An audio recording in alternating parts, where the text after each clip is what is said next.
ao programa Hora do Estudo Bíblico, com o doutor e professor Lehmann Strauss. Este estudo é o resultado do tempo pessoal com o Senhor, da experiência de ministério pastoral e das conferências bíblicas do Dr. Lehmann Strauss, que nos instrui e encoraja com o ensino da Palavra de Deus. Agora com você, Hora do Estudo Bíblico, na apresentação de Aurélio Campos. Muito obrigado por incluir a Hora do Estudo Bíblico em sua agenda hoje. Que alegria, que privilégio estar diante deste microfone e poder apresentar esta mensagem para você. Às vezes eu me pergunto, será que alguém está me ouvindo hoje? Bom, se você está nos ouvindo, muito obrigado por sua companhia, obrigado por ouvir o nosso programa, o nosso estudo. Vamos continuar a nossa série sobre a natureza de Deus. Em nosso estudo anterior, consideramos alguma coisa sobre a bondade de Deus e hoje vamos examinar a misericórdia de Deus. Mas antes de estudarmos a palavra, vamos orar. Senhor, nós te agradecemos mais uma vez pela tua misericórdia que permanece para sempre. De fato, temos recebido mais misericórdias que merecemos. Se recebêssemos o que merecíamos, já estaríamos no inferno agora. Só te agradecemos, ó Pai, pela tua misericórdia. Te agradecemos pelo privilégio de partilhar a boa palavra pelo rádio. Confiamos que a tua mensagem de hoje será uma grande bênção na vida das pessoas. Ela trará força e coragem para aqueles que precisam e têm necessidade. Oramos para que tu edifiques a todos os crentes e nossos ouvintes de hoje que não são salvos ainda. O nosso desejo é o teu desejo, que eles possam conhecer a Cristo. E nenhum deles pereça, mas que todos cheguem ao arrependimento. Assim, Pai, nós entregamos este programa nas tuas mãos, pedindo as mais ricas bênçãos em o nome santo de Jesus. Amém. Pegue a sua Bíblia e hoje vamos continuar em nossa série sobre como é Deus. Vamos examinar alguns dos atributos de Deus que revelam o caráter de Deus. No nosso estudo anterior, nós consideramos um pouco da bondade de Deus e hoje queremos olhar para a misericórdia de Deus. O que é a misericórdia de Deus? Bem, a misericórdia do Senhor pode ser definida como uma manifestação exterior de sua piedade e sua compaixão que alivia a miséria do pecador e o sofrimento de sua angústia. A misericórdia pressupõe a miséria. Estas palavras são muito relacionadas. A misericórdia é tão natural quanto essencial para Deus, tal como seus atributos. Desde a queda do homem, não tem havido um segundo sequer que Deus não tenha a miséria humana em seu coração. A palavra latina misericordius significa ter uma outra miséria no coração, mas não um coração miserável. Deus tem a minha miséria no coração quando eu sofrer miséria, mas Ele não tem a miséria em seu coração.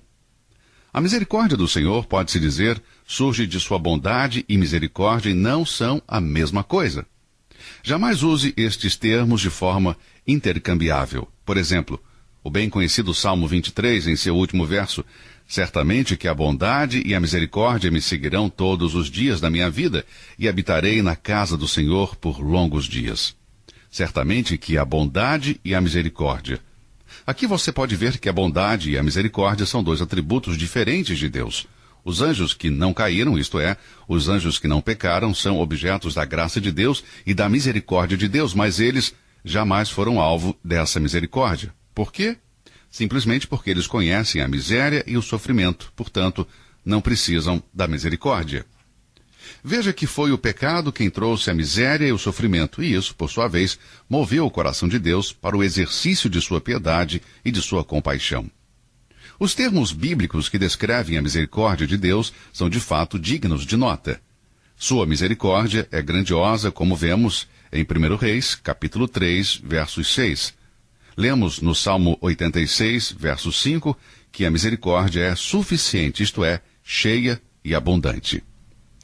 De geração em geração, conforme o Salmo 103, verso 17, sua misericórdia dura para sempre e emana dele, mesmo com ternura apresentada em Lucas, capítulo 1, versos 7 e 8. Lemos que Deus é rico em bondade, rico em graça e rico em glória, e rico também em misericórdia. Isso você pode encontrar em Efésios, capítulo 2, verso 4. Nenhum de nós pode medir a misericórdia de Deus, pois lemos nas Escrituras, no Salmo 103, verso 11. Pois assim como o céu está elevado acima da terra, assim é grande a sua misericórdia para com os que o temem. Os antigos puritanos faziam distinção entre a misericórdia geral e a misericórdia especial de Deus, e o sentido que a misericórdia de Deus se estende sobre toda a terra e toda a criação, pois lemos no Salmo 145, verso 9. O Senhor é bom para todos e as suas misericórdias são sobre todas as suas obras. Deus tem piedade da criação bruta em suas necessidades e as atende com a provisão necessária. Sim, a terra, ó Senhor, está cheia de tua misericórdia, de acordo com as palavras do salmista no Salmo 119, verso 64.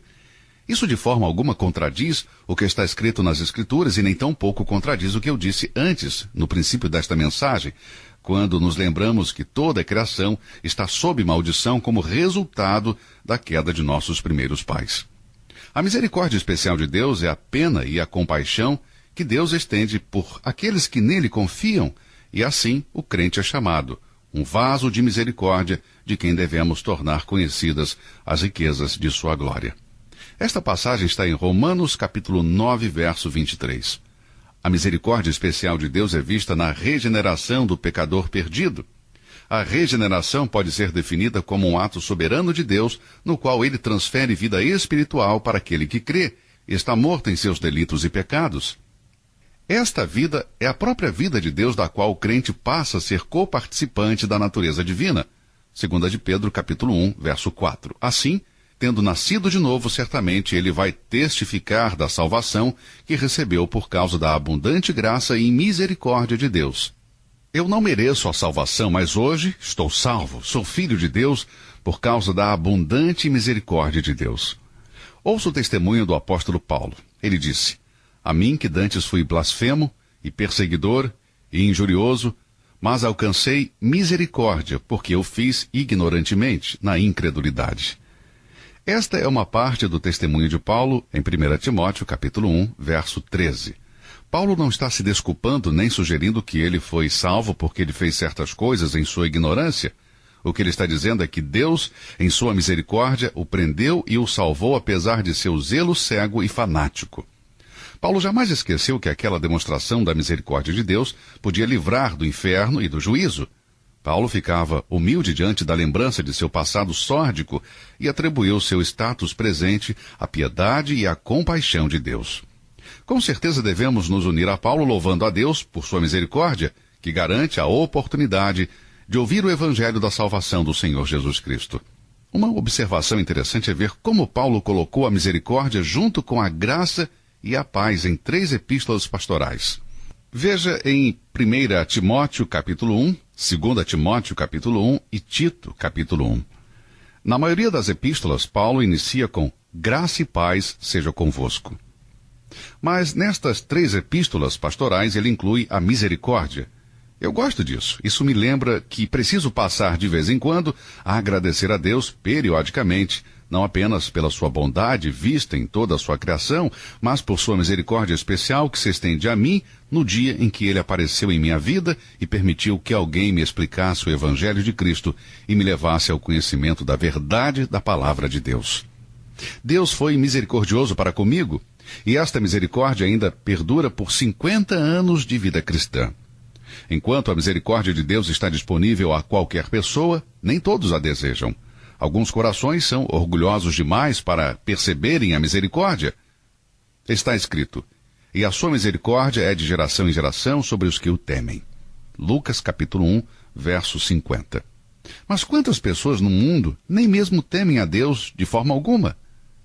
Certa vez um homem me disse que ele não queria misericórdia de ninguém enquanto ele pudesse ficar em pé com seus 2 pés. Infelizmente, para ele e para outros como ele, não vai ficar de pé no dia do juízo. Vou dizer isso de novo. Não pelas obras de justiça que houvéssemos feito, mas segundo a sua misericórdia, nos salvou pela lavagem da regeneração e da renovação do Espírito Santo. Tito, capítulo 3, verso 5.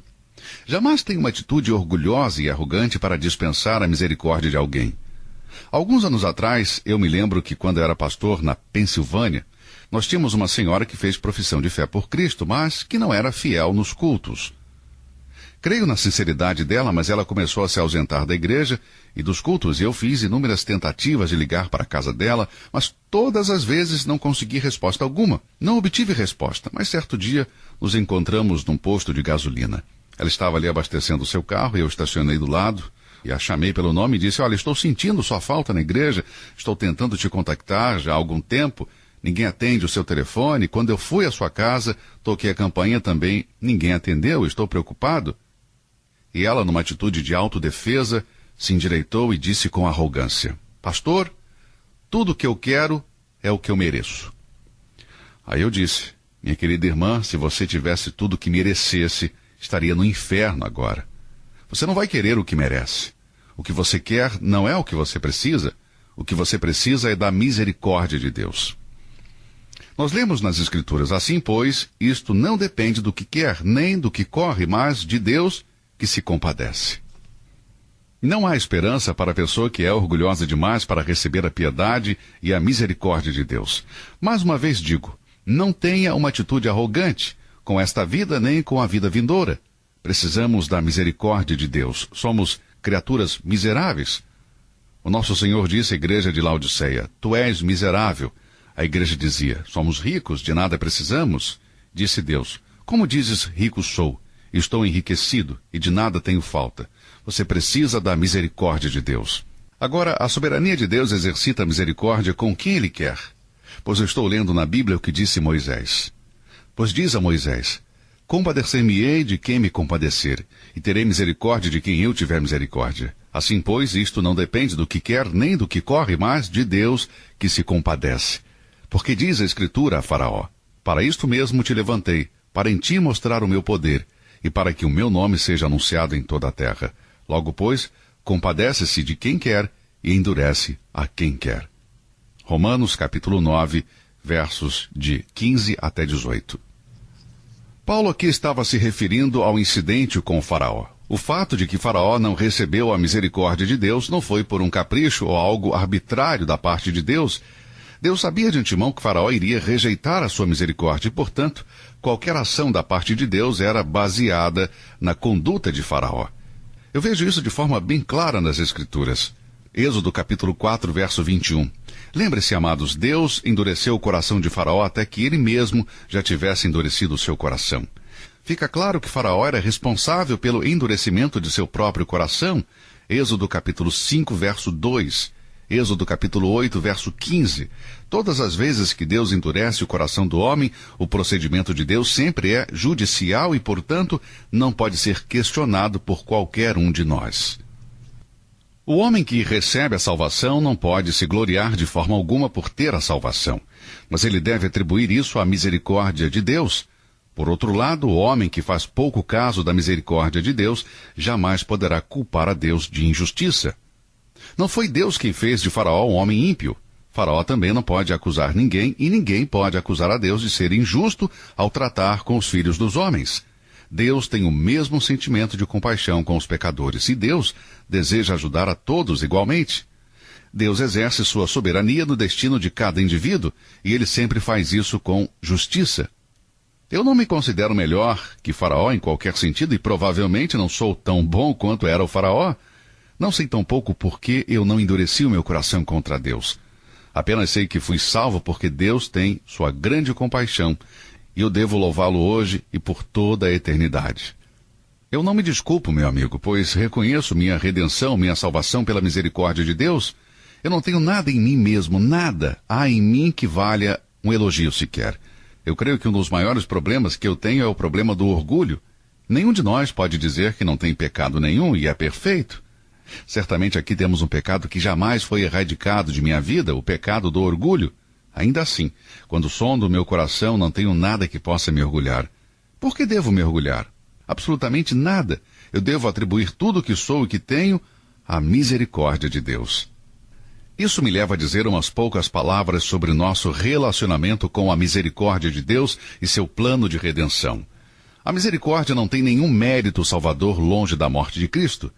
Tenha isso em mente, meu amigo. Longe da morte de Cristo não há mérito de salvação. Foi a misericórdia que mandou Jesus à terra, assim profetizado por Zacarias. Você verá que esta profecia maravilhosa está nas Escrituras. Ela está em Lucas capítulo 1, verso 78. Apenas pelos méritos da morte sacrificial de Cristo é que Deus pode mostrar misericórdia aos pecadores, salvando-os. O pecador que tenta se lançar sobre a misericórdia de Deus trabalha em vão. Isto é mostrado de forma clara no Novo Testamento com a palavra propiciação. Pare para pensar nessa palavra por um momento. A palavra propiciação aparece inúmeras vezes nas Escrituras.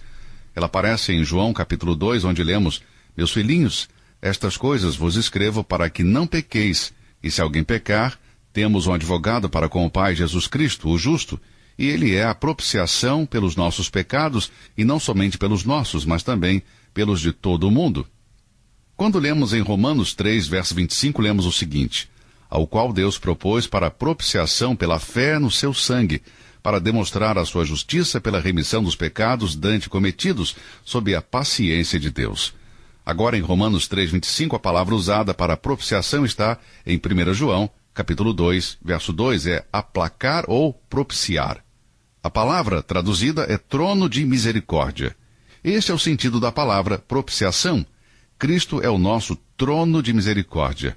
Quando voltamos ao Velho Testamento, aprendemos que o termo de misericórdia era a tampa ou a cobertura da arca da aliança. Deus ordenou que aquele fosse um lugar onde Deus teria comunhão com Moisés. Era sobre o trono de misericórdia que o sumo sacerdote colocava o sangue uma vez por ano, no dia da remissão. Dessa forma, ele sempre é associado como a cobertura ou remissão dos pecados. As palavras trono de misericórdia sempre estão associadas com o pecador e com o pecado, com o método divino de remover o pecado do pecador. Quando Deus via o sangue no trono de misericórdia, que era a tampa da arca, quando Deus via o sangue no dia da remissão, então ele estendia misericórdia aos israelitas que traziam seus sacrifícios e confiavam nele para o perdão e remoção de seus pecados. Amados, quando se diz que Cristo é a propiciação de nossos pecados, isto quer dizer simplesmente que através de seu sangue, Deus estende a sua misericórdia cheia de graça justificadora ao pecador que crê. O sangue sobre o trono de misericórdia na tampa da arca era um tipo do sangue de Cristo derramado pelos pecadores. Assim, aquele que derramou seu sangue tornou-se o trono de misericórdia para ele, onde Cristo é descrito como a propiciação pelos pecados de todo o mundo, segundo a primeira epístola de João. A indicação e a provisão já foram feitas a todos os homens, de tal forma que ninguém está fora dos planos de misericórdia de Deus, nem mesmo o faraó. A eficácia da propiciação afeta aqueles que apenas creem nela. Baseado nesta declaração, foi que o publicano foi justificado. Você se lembra dessa história em Lucas, capítulo 18? É uma história muito interessante e, a propósito, há uma coisa nisso que precisamos chamar a atenção dos crentes hoje. Vamos então abrir a Bíblia em Lucas, capítulo 18. Vamos ler a partir do verso 9. E disse também esta parábola a uns que confiavam em si mesmos, crendo que eram justos e desprezavam os outros. Temos aqui uma parábola. 2 homens subiram ao templo para orar. Um era um fariseu e o outro um publicano. O fariseu ficou de pé e orou da seguinte forma: Ó Deus, eu te agradeço, pois não sou como os outros homens, cheios de extorsão, injustos, adúlteros ou pior, como este publicano. Eu jejuo 2 vezes por semana e dou o dízimo de tudo que possuo. O publicano, porém, nem levantava sua cabeça, ainda de pé, mas distante. Ele não levantava seus olhos aos céus, mas batia no peito, dizendo: Deus, tenha misericórdia de mim, pois sou um pecador. Se você puder ler o Novo Testamento em grego, verá que o publicano orou assim: Deus, seja propício a mim, pois sou um pecador. Foi nessa base que o publicano foi justificado, porque, ao lermos o verso 14, quando Jesus aplica a lição desta parábola, ele disse: Digo-vos que este desceu justificado para sua casa e não aquele, porque qualquer que a si mesmo se exalta, será humilhado, e qualquer que a si mesmo se humilha, será exaltado. Veja então, amados, que a base que o crente tem para se ter acesso a Deus é o trono da graça. Hebreus 14:16. Cheguemos, pois, com confiança ao trono da graça para que possamos alcançar misericórdia e achar graça a fim de sermos ajudados em tempo oportuno. Vamos voltar agora para Lucas, capítulo 18, verso 13, a oração do publicano. Deus, tenha misericórdia de mim, pois sou um pecador.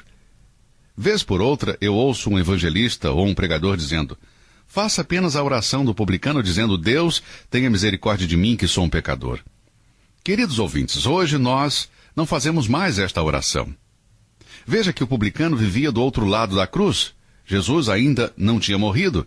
Ele ainda precisava orar pedindo por misericórdia. Mas quando Cristo foi dependurado e morreu por você e por mim, Deus mostrou a sua misericórdia. Nenhum pecador precisa dizer mais: Deus tenha misericórdia de mim que sou um pecador. Ouça bem, meu amigo, Deus já foi misericordioso com você, mesmo sendo você um pecador. Cristo já morreu por seus pecados. Ele tem sido misericordioso. Não peça a Deus para ser misericordioso porque você é pecador. Aceite a obra da propiciação de Cristo na cruz. Venha até Deus. Confesse que você é pecador e reconheça isso. Aceite a misericórdia de Deus como estabelecida por Deus no Senhor Jesus. Deus tem sido misericordioso para você e também para mim.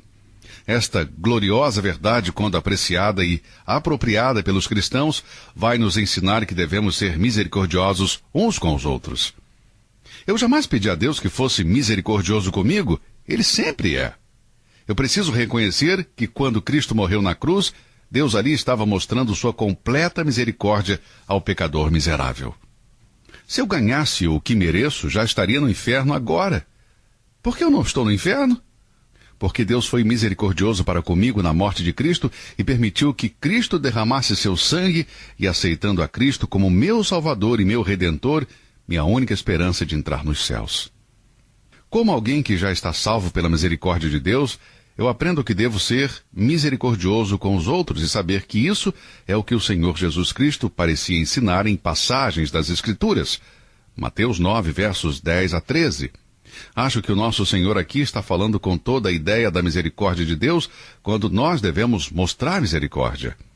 Vamos ler alguns versos de Mateus 9, começando com o verso 10. Cheguemos, pois, com confiança ao trono da graça, para que possamos alcançar misericórdia e achar graça a fim de sermos ajudados em tempo oportuno. E os fariseus, vendo isto, disseram aos seus discípulos: Por que come o vosso mestre com os publicanos e pecadores? Jesus, porém, ouvindo, disse-lhes: Não necessitam de médico os sãos, mas sim os doentes. Ide, porém, e aprendei o que significa: misericórdia quero e não sacrifício, porque eu não vim a chamar os justos, mas os pecadores ao arrependimento. Ele disse: Ide, porém, e aprendei o que significa: misericórdia quero e não sacrifício. Cristo estava comendo com aqueles pecadores, ele estava mostrando a misericórdia a eles, mas aqueles arrogantes fariseus o acusaram disso. Ele estava dizendo: Ei, vocês não aprenderam nada sobre misericórdia? Vocês dizem que são filhos do reino, mas se fossem, mostrariam misericórdia para com os outros. Veja, quando somos salvos, somos feitos filhos de Deus, e devemos manifestar aos outros a nossa misericórdia. Concluindo, abra o Salmo 136. Temos aqui uma canção da misericórdia permanente do Senhor. Ele começa e conclui na mesma nota: Louvai ao Senhor, porque Ele é bom, porque a sua benignidade dura para sempre. Este salmo é uma convocação para se louvar a Deus por sua misericórdia. Este é um salmo litúrgico, num arranjo de antífona sendo cantado por 2 corais. É possível que o sumo sacerdote cantava a primeira linha de cada verso e o chefe dos sacerdotes e o coral dos levitas cantava o estribilho, ou poderia ser que o coral cantasse a primeira linha e a congregação respondia com o estribilho. Eu não sei exatamente como era, mas me parece que tudo era cantado em antífona. Em qualquer nível, era uma chamada para a ação de graças pela misericórdia perene de Deus. Parece-me que eles cantavam alternadamente e a Bíblia nos ensina sobre a misericórdia de Deus. O seguinte esboço serve de esperança para a nossa apreciação da misericórdia de Deus. Ela se manifesta em sua pessoa. Sua misericórdia se manifesta em seu poder. Sua misericórdia se manifesta no passado e na sua providência. Dai graças ao Senhor, pois a sua misericórdia dura para sempre. Amigo, venha a Cristo hoje. Confie nele como seu Salvador. Ele tem sido misericordioso para com você. Amados, vamos buscar compartilhar com os outros a misericórdia de Deus. Muito obrigado por sua audiência no programa de hoje. Se Deus assim permitir, estaremos de volta em nosso próximo programa, no mesmo horário, na mesma emissora. Até lá então, e continue a olhar para o alto. Que Deus o abençoe. Você ouviu Hora do Estudo Bíblico com o professor e doutor Lehmann Strauss, na apresentação de Aurélio Campos. Se você deseja ouvir novamente esta mensagem, visite a nossa página na internet www.bbnradio.org. Fica o convite para você nos acompanhar amanhã, neste mesmo horário, aqui na BBN. Hora do Estudo Bíblico é uma produção da BBN.